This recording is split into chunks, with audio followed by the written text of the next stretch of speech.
আসসালামু আলাইকুম। সম্মানিত দর্শক, সত্য কখনো চাপা থাকে না। সত্য তার নিজ মহিমায় নিজ গুণে একদিন না একদিন প্রকাশিত হয়। দেখেন,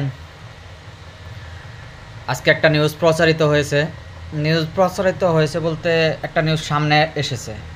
এগুলো তো আর চ্যানেল বা মিডিয়ায় প্রচার করে না, কারণ বিএনপির সুনাম প্রচার করলে এটা তাদের রেপুটেশনের ক্ষতি হয়।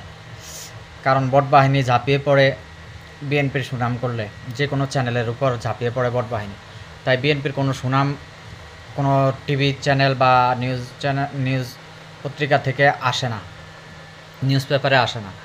এখন আজকে একটা বিশ্বস্ত সূত্রে কিছু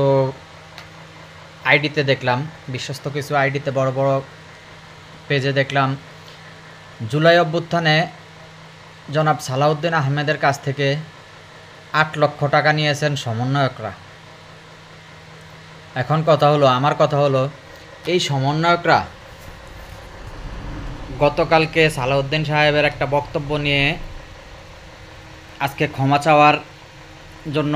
সালাউদ্দিন সাহেবকে ক্ষমা চাওয়ার জন্য প্রেস ব্রিফিং করেছে।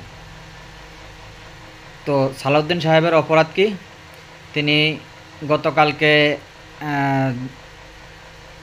জুলাই সনদের অনুষ্ঠানে যারা ভাঙচুর করেছে, অগ্নিসংযোগ করেছে, তাদেরকে ফ্যাসিস্টের দোসর বলেছে এই অপরাধে। এখন কথা হলো, তিনি ফ্যাসিস্টের দোসর বলেছে যারা ভাঙচুর করেছে তাদেরকে। তো যারা ভাঙচুর করেছে তারা বিএনপির ব্যানার ভাঙচুর করেছে। এখন যারা জুলাই যোদ্ধা, তাদের সাথে তো বিএনপির কোনো দ্বন্দ্ব নেই। বিএনপির সাথে দ্বন্দ্ব হইল আওয়ামী লীগের।